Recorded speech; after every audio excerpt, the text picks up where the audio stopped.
We were traveling the mountains just to find the loudest seas.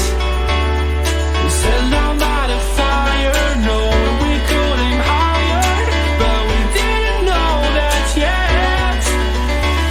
So if you want something to hold on to, gotta find it first.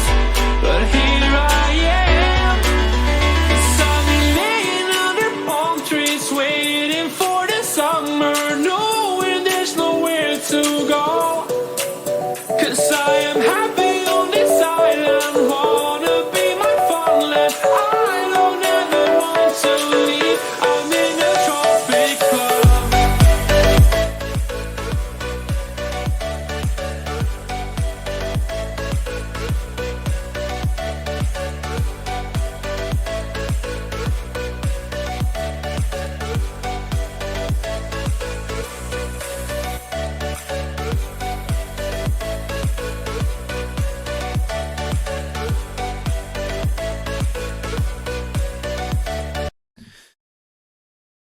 Mic check, mic check, mic check, mic check.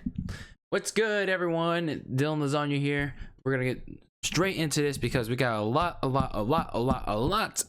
wrestling. Finally, we can have a wrestling centered DylanLasagna live for once. Oh man, I guess it's just the time of year. It's WrestleMania season.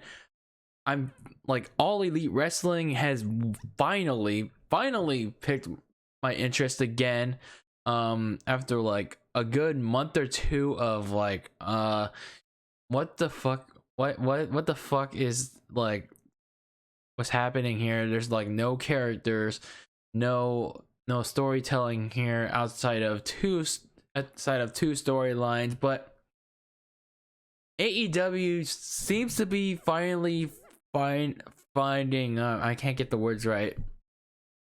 After last weekend, AEW seems to be finding its footing a little bit. It's coming along slowly but surely, but I think AEW may be coming along a little bit. I still have some questions about them, but after what we saw with Super Showdown, we obviously got Revolution last week, and then we got Dynamite on Wednesday. I think AEW is slowly trickling along. It's slowly trickling along. Now, obviously, grew up with WWE, but it's just like, there's just a lot that I can't seem to like right now. But I mean, there's still some things to like about WWE. But for today, we're gonna talk about AEW Revolution. I know there's been a lot of like reactions, results, discussions about that already. For you wrestling fans out there, you already know the results. You already know like most people's thoughts on it. I'm gonna not go into the matches too much in depth because it's already been discussed to death, as well as like the Raw results, the Dynamite results. I just want to go like bang bang into these results and give my thoughts into them, like some of my highlights and impressions on like what I thought was important from each and everything we're going to talk about tonight here on episode number 45 on DylanLasagna Live. We're almost at that magic number 50. Will it even be magical? We'll see. But anyway, if you're not subscribed already to the channel, what are you waiting for? You're missing out on a variety of content. Speaking of content, go check out the latest reaction video I did. It's all alone. Nobody's checked it out because YouTube just wants to suppress the channel, suppress the content that I do here on YouTube. All the variety content. It's stupid.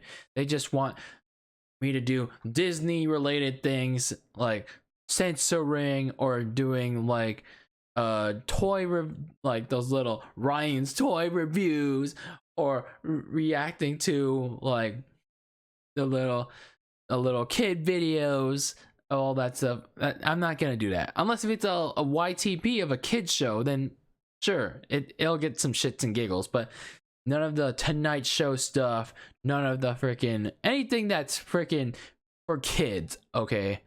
or like the trendy stuff. So YouTube's trying to suppress all the content that I've been doing for almost 10 years. But I'm gonna keep doing what I'm doing here on this channel, regardless of what YouTube thinks of me. So that's that. And as always, let me know how you feel about this channel and my content. And let's just get straight into it, because we got lots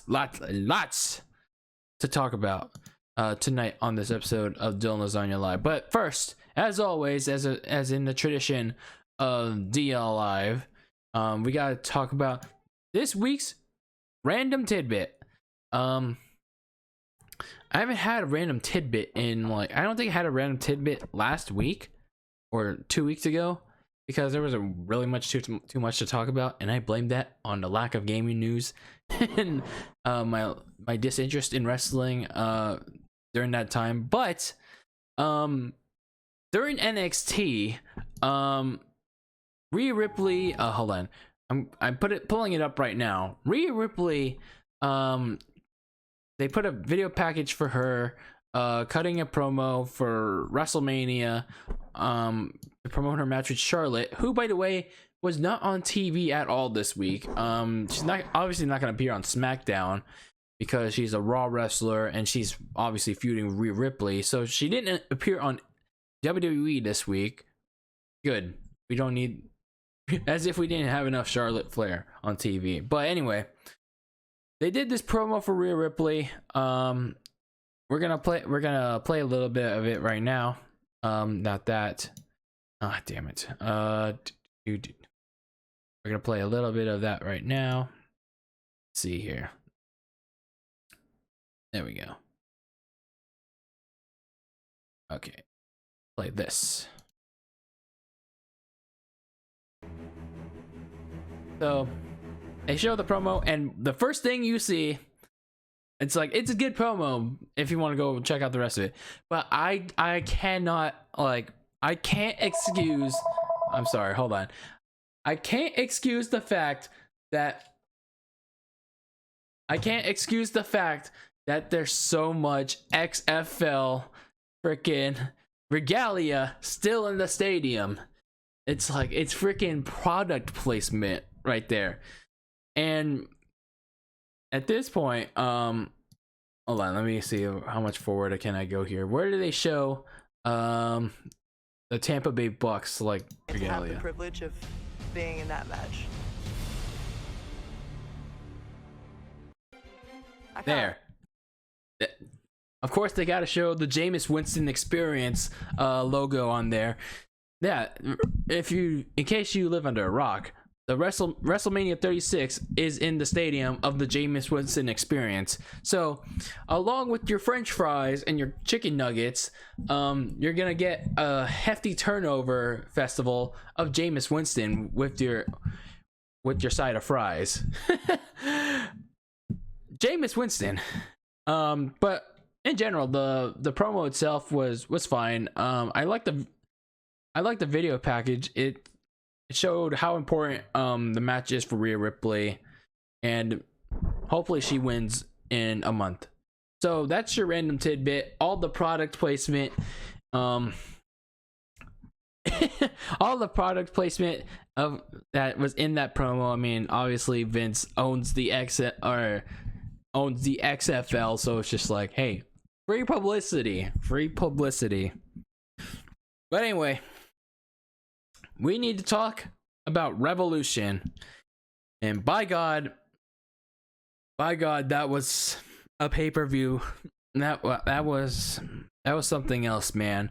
That was honestly, I wouldn't say the best pay-per-view I saw, but it was a great pay-per-view that I've seen in a while. I don't know since when, but it was just like even though I was just watching the replay, because like obviously I couldn't watch it live, but still, I never left my seat, like, to, except obviously the pause and go to the bathroom, but never once did I try to leave other than bathroom breaks to see or nor did I get bored of anything in the show other than like one match or two. So we kick off the show with the Dark Order versus SCU, like SCU's Frankie Kazarian, Scorpio Sky. Christopher Daniels apparently didn't go out with Kazarian and Scorpio Sky because they're kind of like, and like in the before the match, they were kind of like suspicious that Christopher Daniels is the exalted one, like, which we'll get into in a little bit. And Christopher Daniels is just like, he's kind of like off put by that, and he just respects that the decision for him to stay backstage, so he stays there. They have a match which was okay, I guess. It was on the buy-in pre-show anyway, so they have a match. It was all right. The Dark Order finally gets a win. They attack Kazarian, Scorpio Sky.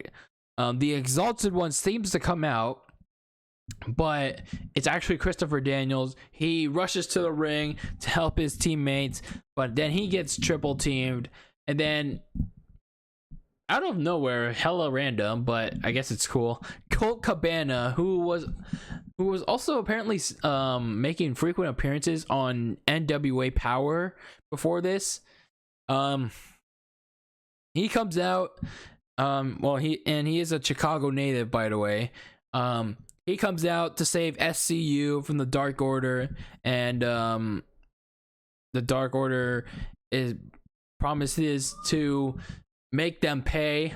The Exalted One's gonna make them pay, and that was pretty much your kickoff match. So we get to the pay-per-view, and we have Jake Hager going up against Dustin Rhodes. Dustin Rhodes obviously out for revenge against Jake Hager for breaking his hand. And what I like here was all the heel heat Jake Hager was getting. He's like so cocky. His wife was there, I think. Yeah, it was his wife. Yeah.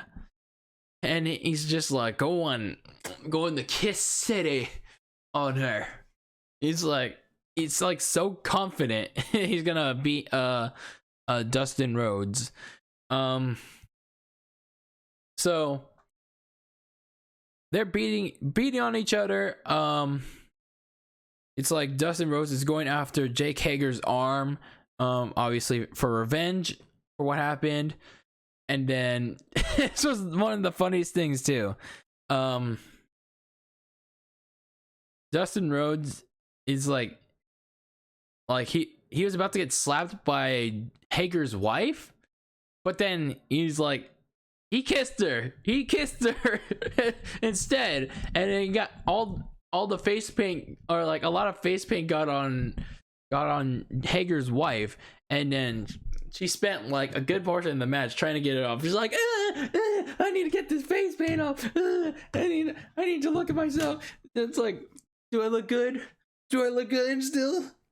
She's pretty much spent a good portion of that match like trying to check herself before she wrecks herself.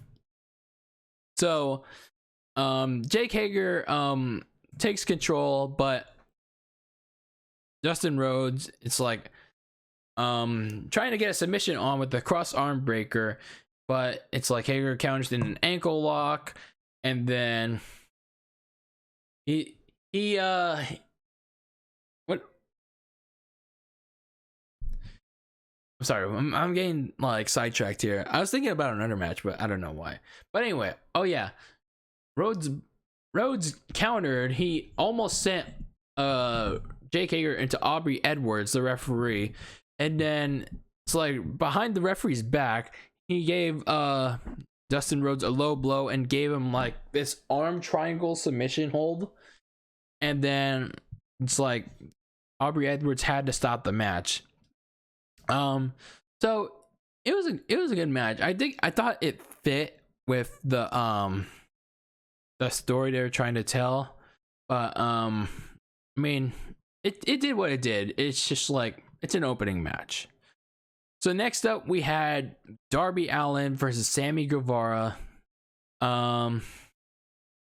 So continuing the theme with the inner circle going up against their rivals. Darby Allin like skated all the way down to the ring and rushed to Guevara. So they were brawling for like a good 5 minutes, and then it's like the match didn't, like the bell didn't ring when Allin rushed Guevara, and then they were like fighting each other, but then it was Guevara got the upper hand, and he delivered a 630 senton onto Allin through a table, and Allin, once Darby Allin got back in, and Guevara just kept attacking him, and he was about to delivered a foot stomp onto the ring apron, which, by the way, Guevara almost got injured. And then he gave Darby Allin a Spanish fly, but he didn't get the 3 count. And then near the end of the match, Sammy Guevara opened the turnbuckle. Hold on. And then, actually, I gotta take this phone call first.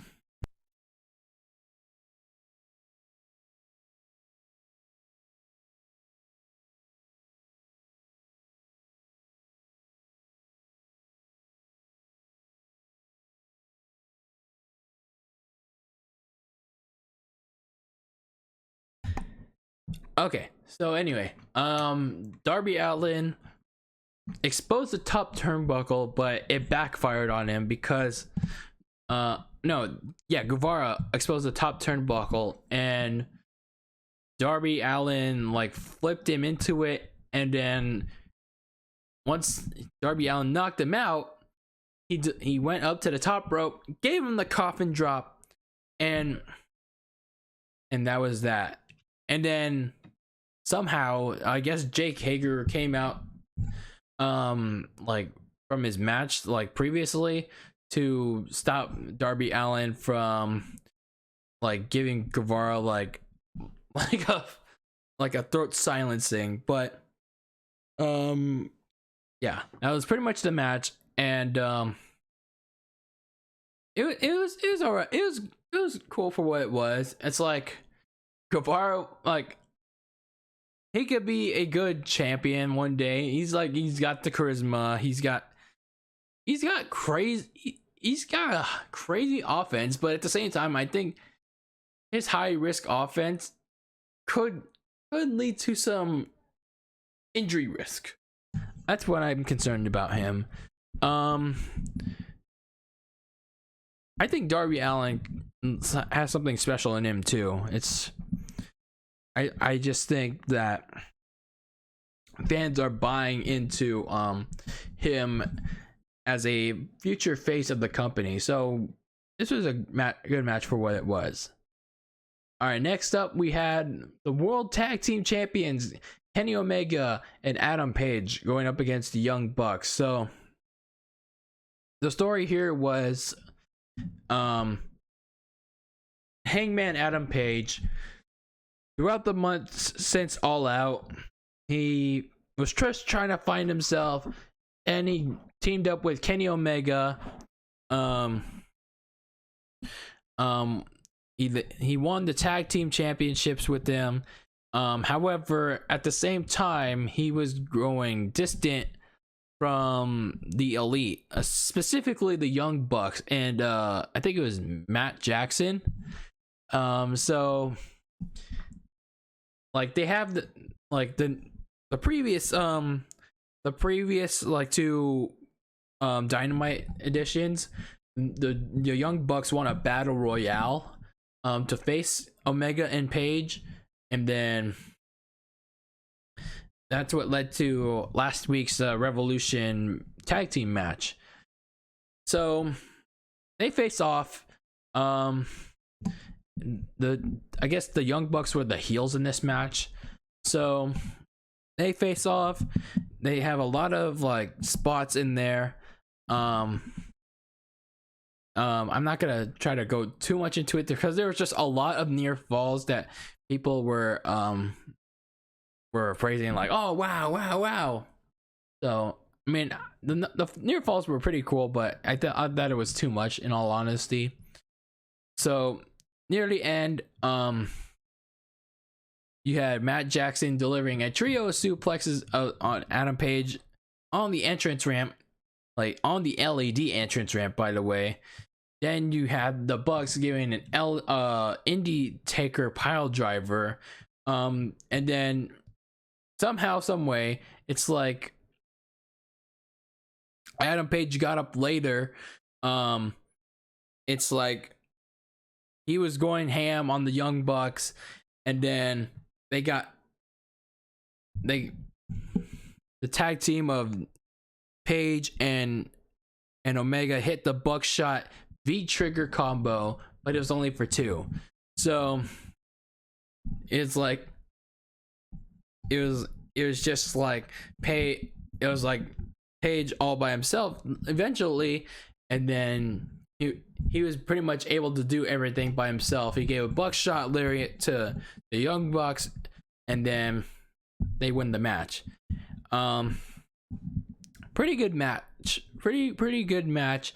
Somehow we got 6 stars by Dave Meltzer, but I mean, he's circle jerking AEW anyway.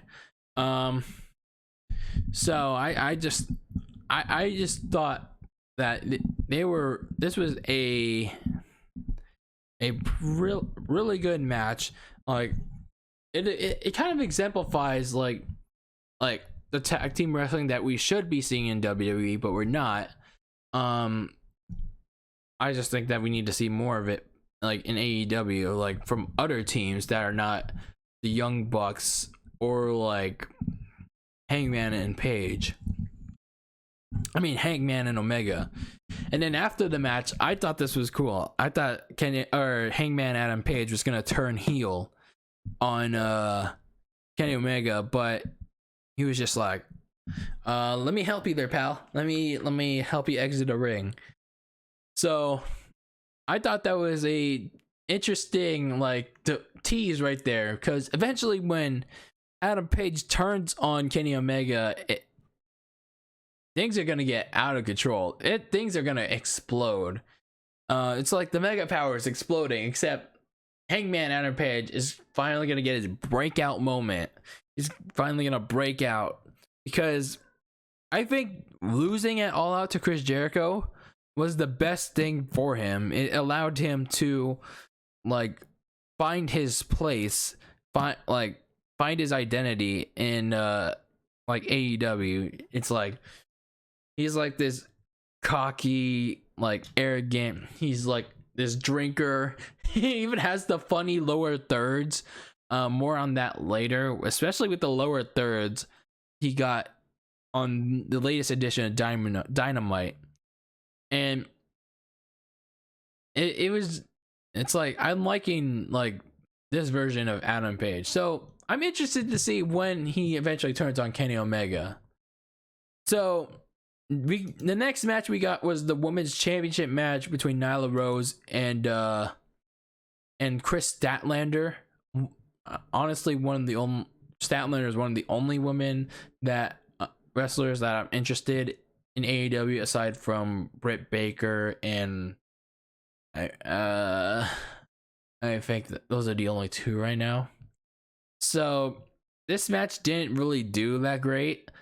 Partly because I think Statlander, they were saying that she was like battling the flu, so I can't blame the performance, that I can't blame the match. Like I can't like roast the match that bad, because like Statlander had the flu. So not too much happened here. And it was gonna be hard to like follow up what we previously got with the tag team match earlier. So Nyla Rose retains the title with the Beast Bomb from the top rope, and I don't know. I just thought it's just gonna be a very hard follow up, and Statlander was like wasn't 100%. So let's move on here.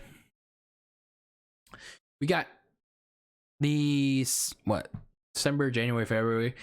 The match that was 3 months in the making. Cody Rhodes versus MJF.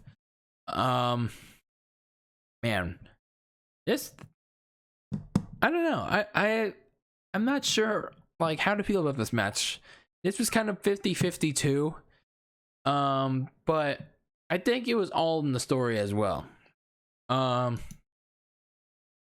You have Cody Rhodes wanting revenge on MJF for costing him or his match at Full Gear. It was just like a towel throw, and then he dick kicked him, and then MJF wanting to step out of the spotlight of Cody, and that's your match right there. So obviously this was culminating months and months of torture on Cody Rhodes, and then you have Arn Anderson there and Brandy accompany Cody to game plan against MJF, who is accompanied by Wardlow. So MJF immediately leaves the ring to kill time, but it's he has to get back in the ring because he doesn't want to get counted out. But Cody Rhodes, after MJF leaves again, he chases after him, he brings him back in, and then he just goes ham, bang, bang, bang. He attacks MJF, and then it's just Cody is on the offensive. Later on in the match, it's Cody Rhodes is about to go for a suicide dive onto MJF, but Wardlow stops him. Oh yeah. Wardlow stops him, and then Brandy gets in his face by throwing a beer. So Wardlow chases after her, but Cody hits a suicide dive onto him, but it allows MJF to attack him and throw him back in the ring. He later throws the boot that is holding his injured toe, and he goes after that. But Cody Rhodes eventually regains the momentum, and he hits a disaster kick with his exposed foot onto MJF, which somehow causes MJF to bleed. And I'll be honest with you, it's kind of a obvious blade job when there's no blood dripping in the ring. But anyway,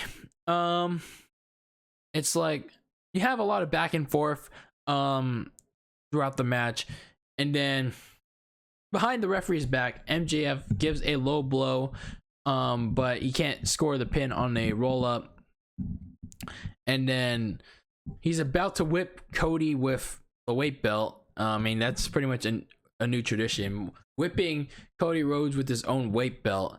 But the referee stopped him from doing it, and Cody Rhodes attacked him with he attacked him for a 2 count.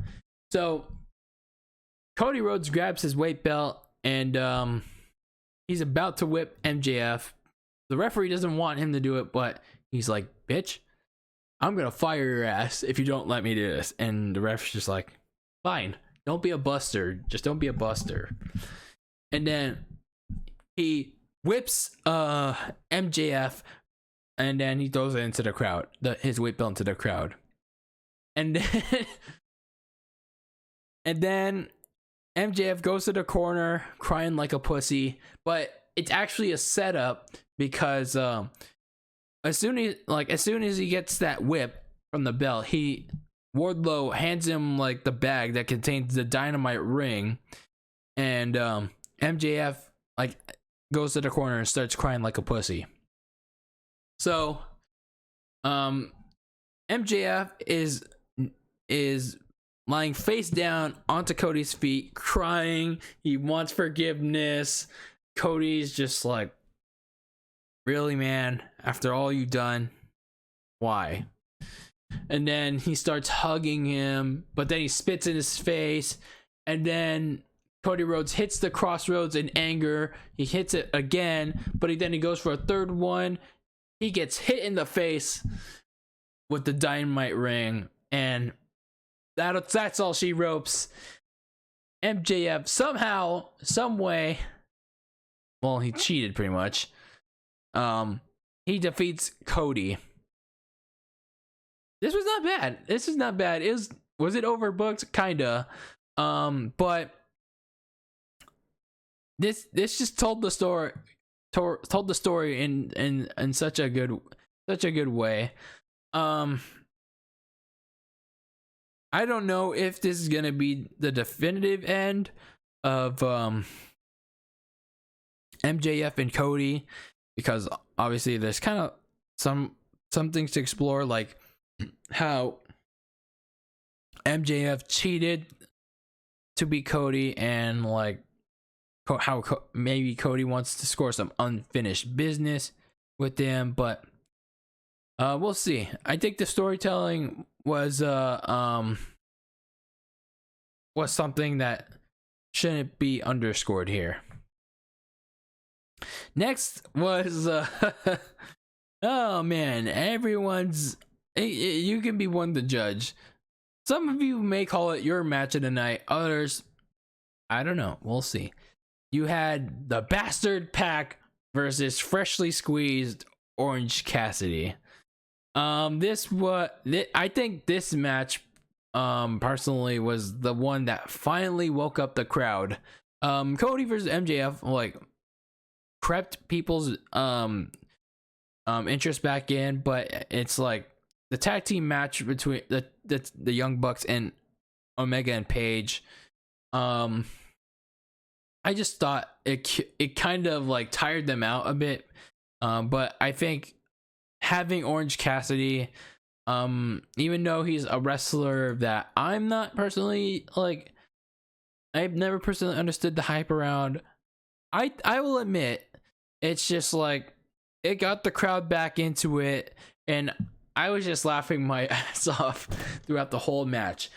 I will tell you why, because I was really entertained by how the crowd was reacting to the ridiculousness of Orange Cassidy, and he was actually trying with like the with his usual mannerisms and his actual when push came to shove, he struck back. That's all I could say. So near the end of the match, when Pac was about to go for the Black Arrow, Orange Cassidy, they kept rolling out of the ring. This was after minutes of abuse from Pac. It's like at the beginning, it was like Orange Cassidy, it's like shook him at first because Pac didn't think he was actually going to get some offense in, but then halfway through the match, it's just like all Pac. So Freshly Squeezed keeps rolling out of the ring. This keeps angering Pac, but then the second time he doesn't see Orange Cassidy running towards him for a middle rope suicida, and then Orange Cassidy has some life in him somehow, and it's like he starts his resurgence, but Pac stops him as well. But it's like Pac is able, trying to like clothesline him again, but Orange Cassidy does his best Roman Reigns impersonation and hits him with a Superman punch onto Pac and a stunner. So Cassidy's about to win it with a air raid crash, but he can't get the full 3 count. And for some reason, like late in the match, the Lucha Bros came out immediately and then attacked the Best Friends, and they went backstage to brawl, and then Cassidy was not happy with this, and then Pac took advantage of this to lock in the Brutalizer, and Cassidy immediately tapped out. So there was a lot that happened in this match, and I don't know. I was just very entertained. It's not a wrestling classic. I mean, it was just the story that it told. This was a match for Pac to release his anger on an inferior yet very popular wrestler in Orange Cassidy. And by the way, this was like after he lost to Kenny Omega in that Iron Man match. And he was releasing his anger on Cassidy because AEW management put him in that match. So, as for Orange Cassidy, this was not too bad for his in-ring debut. Obviously, you have the crowd being very invested in it. And then it's like they really wanted them to see him win.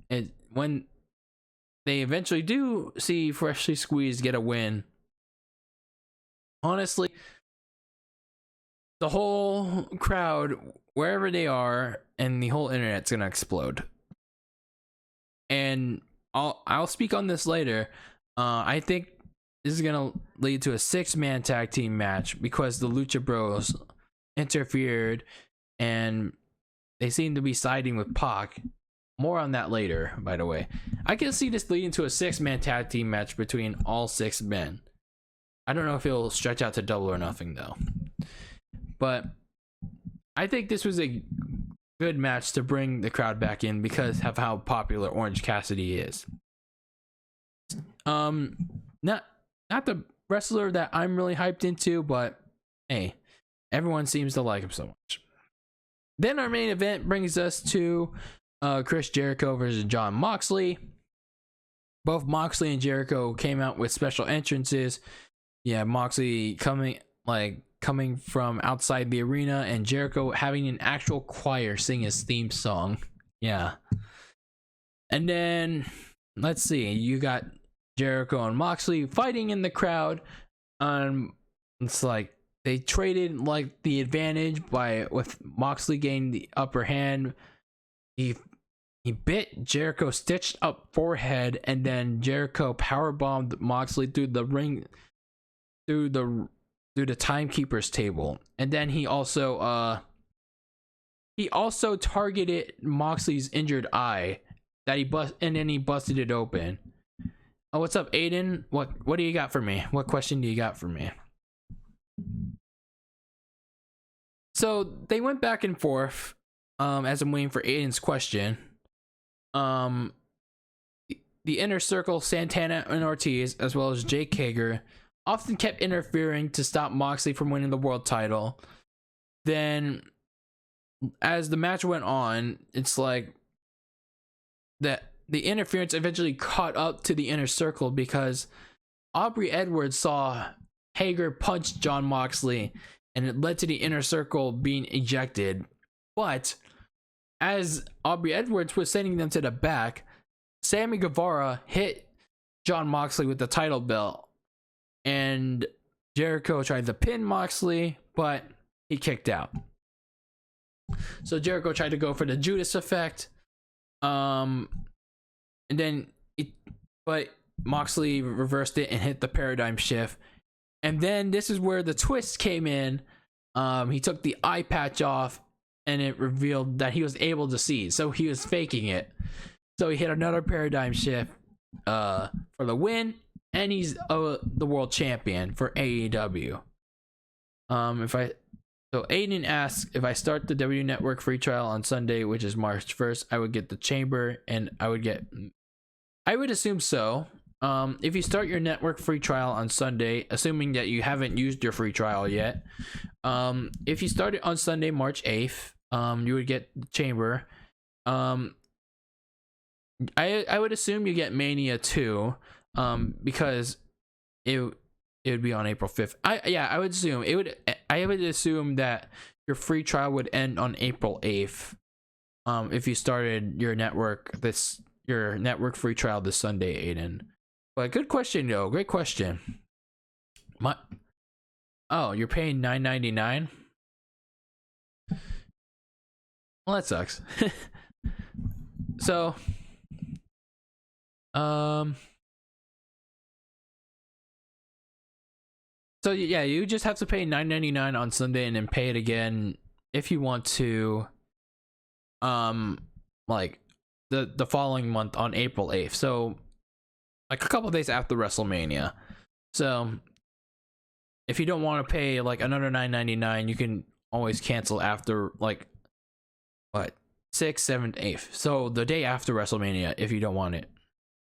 We can get into that after I discuss like the rest of Dynamite and some of my Raw reactions. But the Mania card so far, it's kind of too soon to think about that. It's kind of too soon to think about it. It's still shaping up. I just think the Mania card could use a little work right now. Too soon to think about that right now. We'll have Mania predictions like in a couple weeks. I can't really say too much about the Mania card right now. So let's get to but thank you for the questions though, Aiden. So let's get into some A Dynamite reactions. This is the Fallout episode from Revolution, and honestly, not too much happened here with the Fallout other than advancing the storylines with Jericho and Moxley and like more character growth. Character growth with Cody, I guess, like as if you didn't need any more to put him over. No problem, Aiden, no problem. But what I want to know what you think about the card itself. Let me know in the chat. But anyway, so we start the show off with Jon Moxley pretty much giving the same promo he gave at Revolution, except he couldn't say fuck. I guess that slipped out when he gave that post-match promo at Revolution. So he pretty much cut the same promo. He's like, he thanked the fans that the title was for the fans, not for Jericho. He didn't say fuck this time. He challenged anyone to try to take the title from him, and if they did, that he wouldn't. He would have to be dead first. But I don't know. And then Jericho came out. Everyone was singing, but he claimed that he didn't need a damn belt to be Le Champion. And then Jericho claimed that Jon Moxley cheated to win the title, and because he was wearing the eye patch. So because Jon Moxley cheated, according to Jericho, he claimed that the AEW roster was on hit watch because the Inner Circle was aiming for anyone and everyone in its path. So he issued a ultimatum for Jon Moxley, and that if Moxley walked out of the arena on his own that night, Jericho would leave AEW for 60 days. So pretty simple segment there. Set up the main event of the night, which was the tag team match between Darby Allin, Moxley, and Jericho and Sammy Guevara. Okay. I'll get to that comment a little later because we have an 8-man tag which followed up the buy-in pre-show match, SCU and Colt Cabana versus the Dark Order. Not too much happened here. The Dark Order lost again. I guess they were trying to give Colt Cabana a win. So the thing here is like Evil Uno was angered that that the Dark Order lost, and that they were pretty much promoting the arrival of the Exalted One. I think at this point the Exalted One's probably going to be Matt Hardy, just because his coach, obviously he's a free agent now. He's no longer with WWE. I don't know. I just want to see the Exalted One already. A couple segments later, we see Cody Rhodes come out. Everyone's cheering. Cody Rhodes wants to he's unsure of him personally accepting the loss, but he couldn't even accept it professionally because MJF cheated. He wants MJF to come to the ring, tell him to his face that he won fair, try to tell him to his face that he won fair and square, but instead Jake the Snake Roberts came out, and then he said he was tired of Cody bitching and crying, and then he claimed that he never cried when he was wrestling, and that he wasn't here to take over AEW, he just wanted a slice of the pie, and that he was bringing in a client. Who knows who it will be? I'm curious who's that gonna be. And then he kept citing Cody as Caesar, like Julius Caesar, and then he ended like his promo by saying this: "Never turn your back on a man you fear or respect."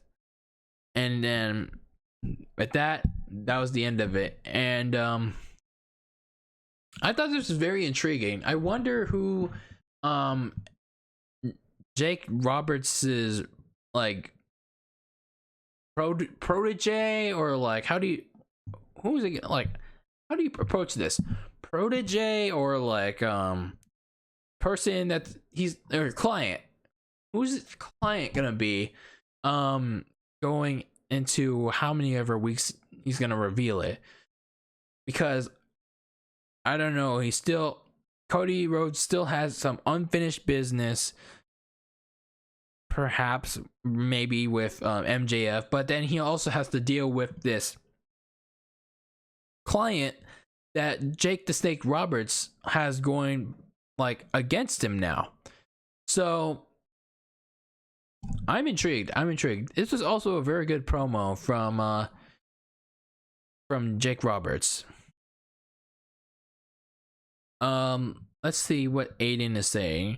I think the matches so far for WrestleMania are pretty good, to be fair. I'm a Roman fan, so fair enough. You don't see a big problem with this title shot. Yeah, I'm kind of like over like Roman, like pretty much demanding his title shot, because even if they did the Elimination Chamber, like number one contender Elimination Chamber, it would have been like pretty predictable. So I'm not too mad about Roman like simply going up to like stake his claim for the title shot at this point. So next we had like more follow-up from Revolution. You had one of the best friends in Chuck Taylor, accompanied by Trent Beretta and Orange Cassidy, going up against Pac. Pac pretty much dominated this match, and he made Trent Taylor tap out with the brutalizer, and I didn't really care too much about the match, but what happened afterwards was pretty damn interesting. So the Lucha Bros came out, attacked Trent Beretta and Orange Cassidy, and then Pac joined in, attacked, and they were just pretty much gang banging on the best friends. So Pac got on the mic and said the following: AEW, you've done this to yourself, and help me introduce myself and my new friends. We are the Death Triangle, and otherwise known in Espanol as I don't know, I can't say it in Spanish. But the Death Triangle, I like the name. It's pretty dangerous. It's pretty threatening to the rest of the AEW roster. I wonder if they're gonna set this up for like 6-man tag team belts. I mean, you got SCU, you got Jurassic Express, you got the Dark Order. Once they get the Exalted One, you got the best friends, and now you got Death Triangle. That would be, I guess it would work. But as for right now, this was interesting. This was pretty good. I don't know how long they're gonna stretch this though. I'm wondering how long they'll stretch this feud. I'd say when they do Blood and Guts, that's when they're gonna have that culmination matchup that ends the feud. But I don't know. It seems like if they stretch it to Double Nothing, it'll be too long if they do that, because I don't see how many more ideas they'll have. But we'll see. I'm invested. Next up, we got QT Marshall going up against Jake Hager. I didn't really care too much about the match. Obviously after the match was all the stuff that I cared about. A little too much happened for my liking, but it is what it is. So everyone was fighting each other. The Rhodes brothers came out to fight off the Inner Circle. The Young Bucks, actually it was just Matt Jackson came out, because Kenny Omega and Nick Jackson weren't there because they were injured. And then Hangman Adam Page came out with one of the greatest lower thirds. Hold on, let me see if I can find it.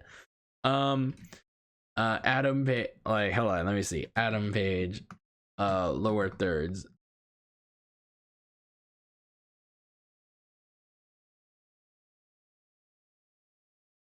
Let me see. Let me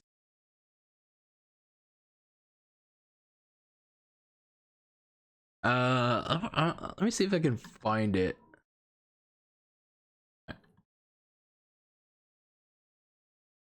No. Adam Page.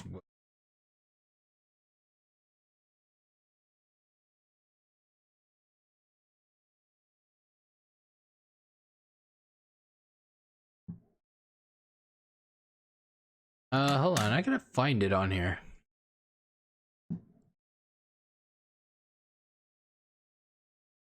Yeah, I'll find it in a YouTube video. It's most likely in here.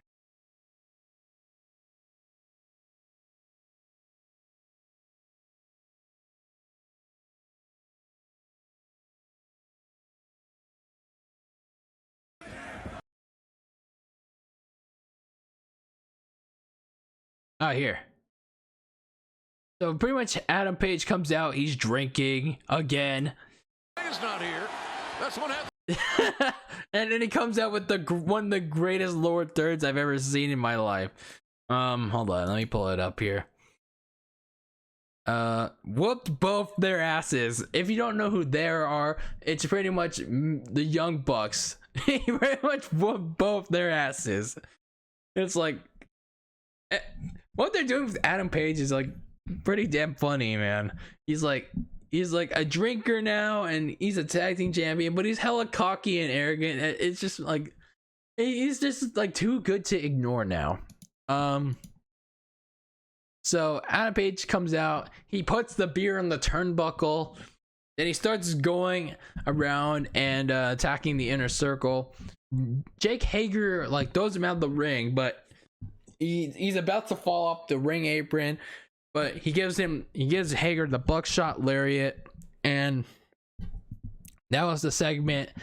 And then he flips off Matt Jackson before going away with his beer. So that was that.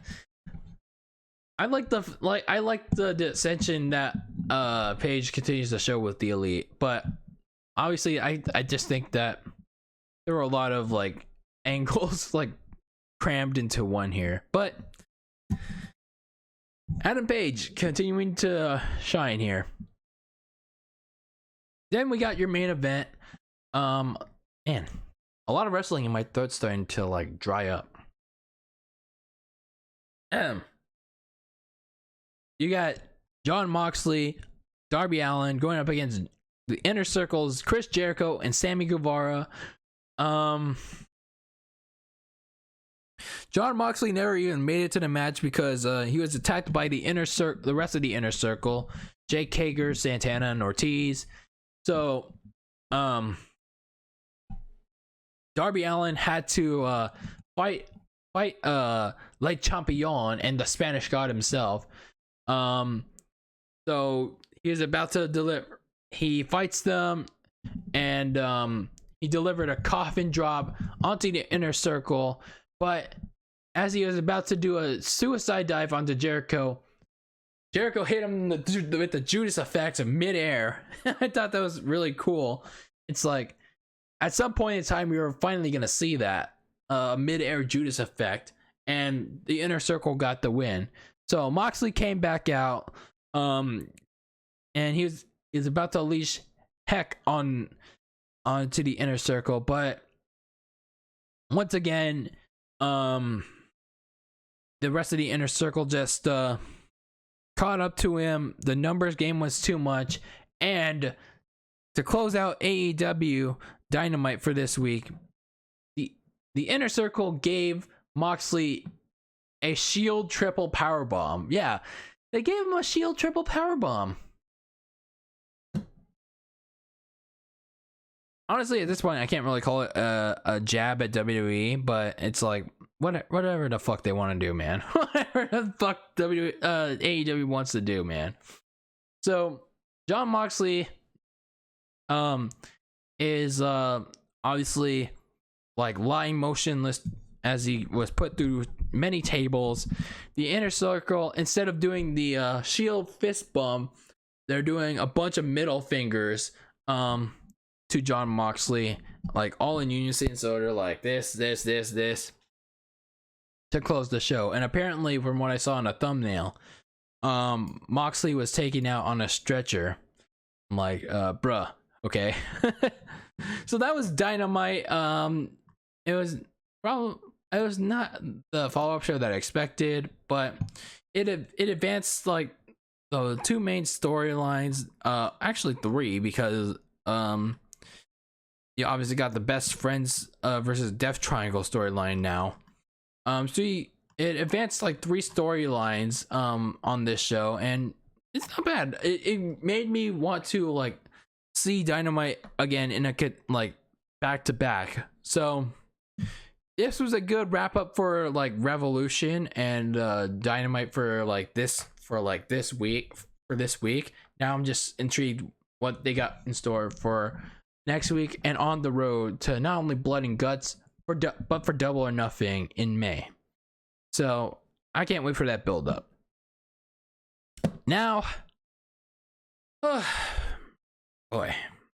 WWE, WW freaking E. SmackDown is obviously going on. I'm not going to talk about that though, because Monday Night Raw, we are 2 days away from the Elimination Chamber, but obviously Monday Night Raw happened. That was 6 days away, and there was not a lot of hope for that pay-per-view, because last week we just got Super Showdown, and you already know how I feel about that pay-per-view. So in case you missed that episode, go check that out in the description. Not in the description, on the channel. So for this, I'm just gonna give my personal highlights because I thought Raw was pretty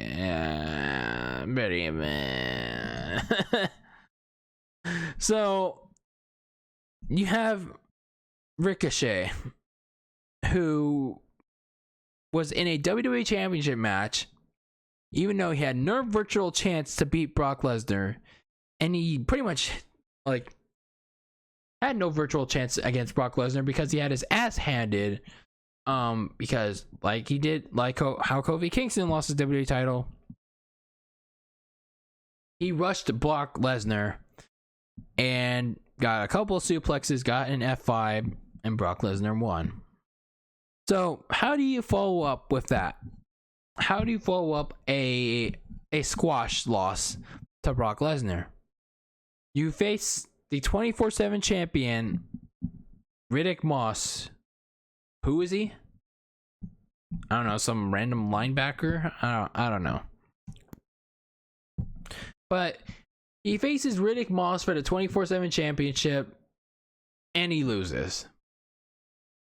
He goes from facing the Beast for the top championship in WWE to losing a match for the worst championship in WWE. I don't know. What does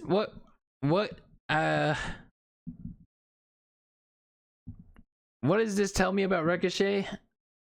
That I think he's done. I think like he's done as a credible WWE wrestler. He has the moves, but he doesn't have a character.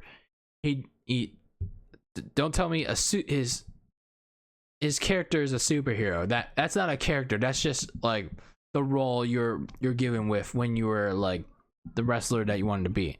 There are superheroes and there are supervillains. Superhero is not a character. So I don't know what to tell Rick. I don't know what to say about Ricochet, man. It's like the biggest weakness for him is his promos. He's like me.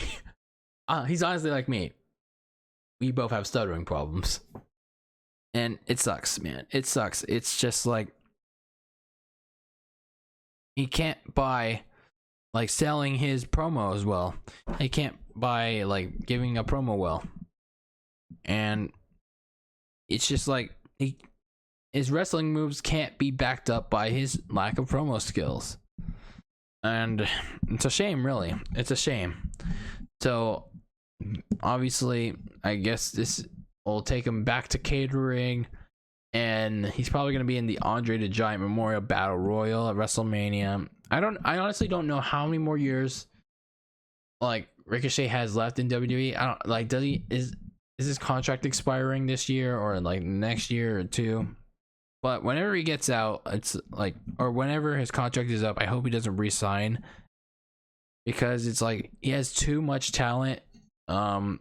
Even though flips and kicks and shit won't get you anywhere in wrestling, depending on like what your standards are. But it's just like, it's time to take your talents to South Beach, man. Or it's time to take your talents somewhere else, Ricochet, because WWE seems to not be cutting it for you. But yeah, Ricochet, I'm sorry to say it, but you've been given the shovel. Okay. So next up we had, like, as one of my second of three highlights is Shayna Baszler going up against Kairi Sane. Now, it was reported by many news outlets that Vince McMahon is apparently unhappy now with Shayna Baszler, and he's starting to have second thoughts about Baszler being a top heel on Raw, and it could perhaps affect the plans for her to win the Raw Women's title at WrestleMania. I don't understand this at all. If this report was true, I don't understand. I don't understand the logic in it, because the biggest flaw that Vince McMahon doesn't see is that he booked a heel in Shayna Baszler against a heel in Kairi Sane. Brooklyn didn't know what to cheer for. Brooklyn didn't know who to be invested in. It's like heel versus heel matches don't work very well, because it's like, unless people want to mark out for someone, it never works out very well. And apparently people weren't marking out for anyone, not even Shayna Baszler. It's just like, it's sad. Like, I don't know. I just don't know what to say at this point. So Shayna won a very lackluster match by reversing the insane elbow into the Barracuda clutch, whatever you call her, submission to make Kairi Sane tap out. But we can go on and on about Shayna Baszler not getting the heel heat or the praise from Vince McMahon all we want. The story's not about this match. The story was about what happened in this segment. It was about how WWE continues to make Becky Lynch look completely stupid. Like, as now you could say, like, why do I say stupid? Because it's like a negative stupid, and it's destroying all credibility, whatever's left from her man gimmick, if there was any left, by the way. So what exactly did they do? Let me pull it up here.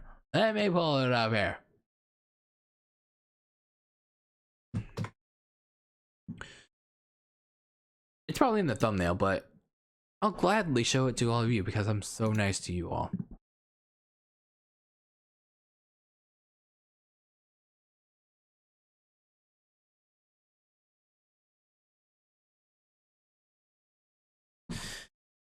Becky Lynch came out with a Elton John jacket, wearing some dumbass shades, and stole Jerry Lawler's crown and proceeded to dress up like this. Tell me if there's anything not wrong with that. Is there anything not wrong with this? Because I believe something is wrong with that picture. There's clearly something wrong with that picture. Becky Lynch's whole man gimmick, it's completely dead. It's completely dead.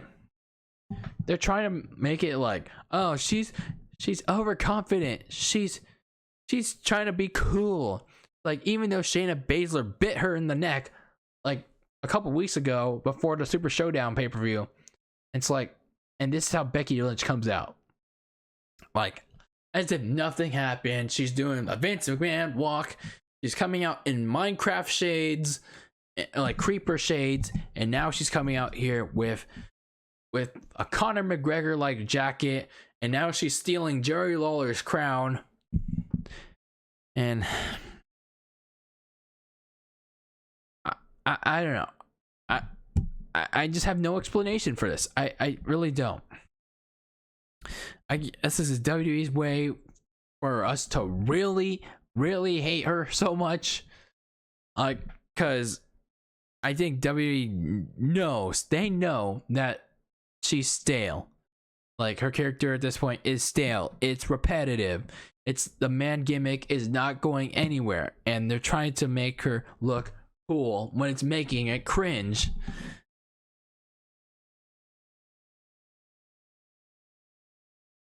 I don't know. I guess the man gimmick worked when she was chasing belts and not carrying the belt and getting complacent. I don't know. I don't know what will work at this point. And I don't know. I guess Shayna Baszler somehow isn't even the one at this point either. But I don't know. Let me ask you this. Let me ask you all this. Would you rather have the Irish Lass Kicker Becky or the man Becky? Personally, I would have the man. No, not the man.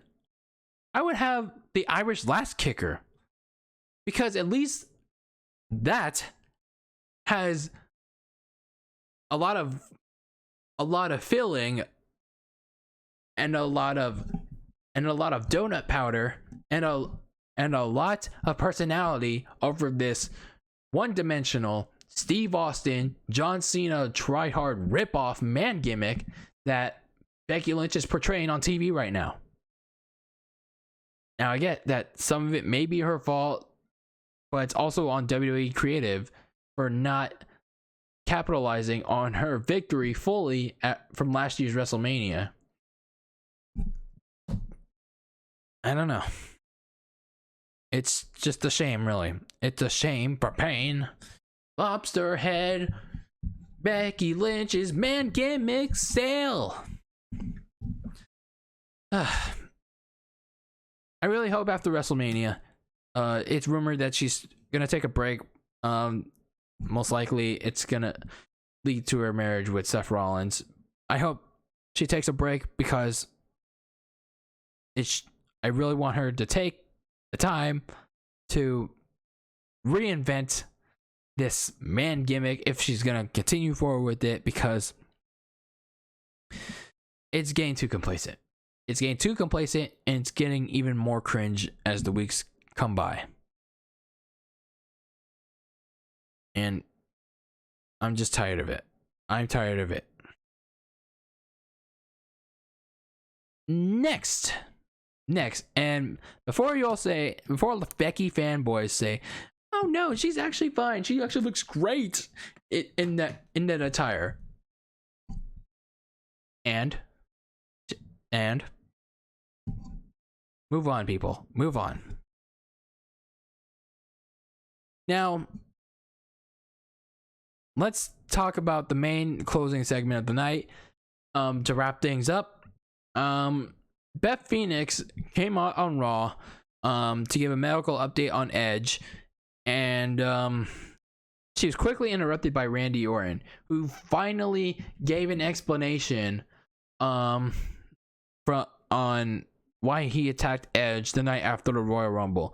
That was because Beth Phoenix pushed her to do it, because she was pressuring her to tell us why, and she said, "You got a lot of nerve to shake my hand, you son of a bitch." And then this was when Randy Orton started to come clean, say why he did it, and he was pretty much the whole reason why Randy Orton gave sent Edge to the hospital was and at home, was because he wanted to protect, give Beth Phoenix a husband and a father to her kids. So pretty much in a nutshell, he's permanently retiring Edge. So because if he doesn't do it, someone else will do it just far worse, if that's what I'm getting at. So Beth Phoenix slaps Randy Orton, and Randy Orton's on the verge of RKOing Beth Phoenix, but Beth Phoenix makes his job easier, kicks him, and then he RKOs. He RKOs Beth Phoenix. Very good segment. Very good story advancement. Edge is coming next week. He's obviously gonna be pissed off looking for Randy Orton. He's probably gonna challenge Orton to a match at WrestleMania, but I think where the story's gonna go next is that doctors are not gonna clear him. He's gonna start telling the storyline from his perspective. But I thought this was a really good closing segment. I just wish they did a little more, if you really want to push the lines a bit, have Randy Orton come out again, or pretend he's gonna leave the arena, but then he comes back, he sees Beth Phoenix getting out, punt kick. That would have been a perfect opportunity to make it even more personal. He gives Beth Phoenix the punt, and it would have made Edge much more pissed. Even though Beth Phoenix wasn't on NXT this week, punting her, even though you can't really do it on TV anymore, it would have given the feud a whole lot of edge, no pun intended, in the feud. It would have been it would have been like so much more personal. It would have been insane. It would have torn the house down. It would have even given consideration for the main event of Mania, like if they did that, because I feel like WrestleMania feuds, like with how personal they are, like a feud with Edge and Randy Orton, they should be given the main event's like closing spot. But I don't know, we'll see, but I don't know, they might not do it because like Edge hasn't wrestled a match in over 9 years, but at least it be given a like big time slot in there. But I'm really excited to see where this feud is going forward. But anyway, that's it for this episode of Dylan Lasagna Live. I guess the closing segment of Monday Night Raw was the only noteworthy thing I found interesting, and I don't know. Again, I'm just tired of this Becky Lynch man gimmick going on it's just going on its downward spiral, continuing. And even though it's like Shayna Baszler still needs to do more to convince people that she's the one to beat Becky Lynch, like even though Vince keeps like having second thoughts and like booking Shayna the way she is, I hope she wins at Mania. I really hope Shayna Baszler wins at Mania, and then Becky Lynch comes out faster, stronger, and may help, maybe even like turn on the fans for not believing in her. Or because even though she's the one that's been overconfident. But speaking of Shayna, it's like where are her like, you know how in NXT she had like two like the 4 horsewomen like in NXT, like she had I don't know the names, but she had 2 other women that often accompanied her in her matches. Like how come they're not on the main roster helping her? I don't know. Well, I'm kind of surprised by that move. But anyway, I guess like AEW has been the more interesting like show for me, promotion for me for the past like week or two, and it's actually good that I'm getting back in the swing of things with AEW, and they're finally picking it back up, and we'll see where it goes from there. As long as they continue to develop good characters, good storylines, obviously balance the spot orgies and storylines together, make it 50-50, like have it balanced out, and then Dynamite will continue to succeed, as well as the pay-per-views, of course. But yeah, that's pretty much it for this episode of Dylan Lasagna Live. If you enjoyed it, give the episode a thumbs up. If you didn't like it, give it a thumbs down. Whether or not you're watching this live or on demand, your support means the world to me. So if you're not already, hit the subscribe button, tap the bell for notifications. I will try to do another live stream tonight. I know I have the Nintendo Switch backlog gaming stream that I have later tonight, but I'm not sure if I plan on doing it, but we'll see.